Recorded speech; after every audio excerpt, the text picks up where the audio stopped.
What makes a person truly cruel?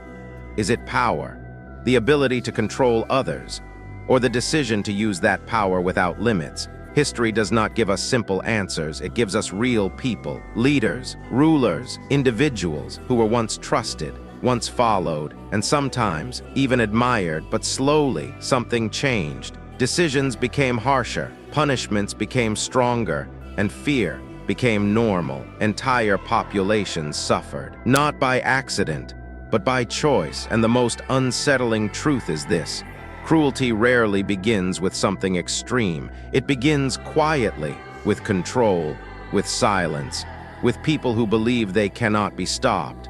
And by the time the world understands what is happening, it is often too late. Vlad the Impaler. Vlad III ruled a small region surrounded by powerful enemies. His land was constantly under threat, and survival was never guaranteed. But Vlad did not rely only on armies. He relied on something far more powerful: fear. He believed that if people were afraid enough, they would never rise against him, so he made examples of those who opposed him. Punishments were carried out publicly, not just to discipline, but to send a message. The travelers wrote about entering his lands and seeing scenes designed to shock and intimidate.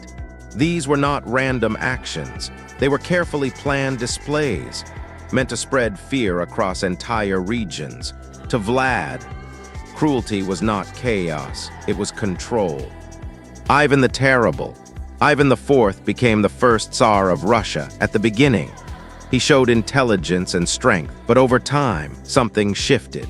He began to see threats everywhere, even among those closest to him. Trust slowly disappeared, and suspicion took its place. He created a special force, loyal only to him. Their purpose was simple: find and punish anyone seen as disloyal, and often, suspicion alone was enough. Entire cities were targeted, not because of proven actions, but because of fear. People lost homes, communities broke apart, and uncertainty spread everywhere. Under Ivan, loyalty was never enough because fear had replaced trust. Leopold II of Belgium. King Leopold II ruled Belgium, but his most controversial actions happened far away. In Central Africa, he personally controlled the Congo Free State. To him, it was not a nation, it was a source of wealth, rubber, ivory, resources that were in high demand. To extract them, strict systems were created. Local populations were forced to meet production targets that were often impossible. And when they failed, punishments followed. Communities were placed under constant pressure. Families struggled to survive under rules they could not control. This was not traditional war. There were no battlefields, no opposing armies. Instead, it was a system built on control, on pressure, and on profit, and it affected millions of lives. Adolf Hitler. Adolf Hitler rose to power in Germany during a time of crisis. People were looking for direction, for stability, for hope. He offered strong leadership, and many believed in him, but over time, his ideas became more extreme. His government began targeting specific groups of people. Step by step, they were separated from society.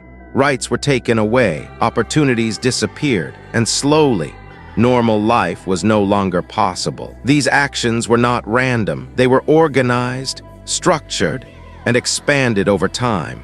What began as control became one of the darkest periods in human history, a reminder of how dangerous ideas can grow when no one stops them early. Joseph Stalin. Joseph Stalin led the Soviet Union with absolute authority.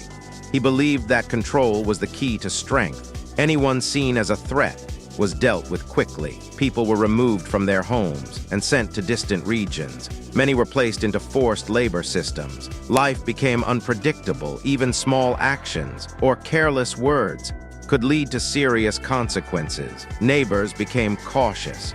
Silence became common under Stalin. Fear was not occasional, it was constant. Pol Pot wanted to rebuild Cambodia completely. He believed society needed a fresh start from the ground up. Cities were emptied, people were forced to move into rural areas. Daily life changed almost overnight. Schools were closed, culture was removed. Individual identity was reduced. Everyone was expected to live the same way, but the system was too extreme. It ignored human limits and basic needs, and the result was widespread suffering across the country. Genghis Khan. Genghis Khan built one of the largest empires in history. His armies were fast, organized, and highly effective. He expanded his territory through constant campaigns. Cities that resisted were often destroyed. This was not only about victory, it was about sending a message. Surrender and survive, resist, and face consequences. This strategy worked. Many places chose not to fight, but his success came at a massive cost. Entire regions were changed forever. Caligula ruled Rome with absolute power. His decisions were often sudden and difficult to predict. He used authority in ways that confused and frightened people. Punishments were not always clear, and rules could change at any moment. Even those close to him felt uncertain. His leadership created instability, a reminder that power without limits can quickly become dangerous.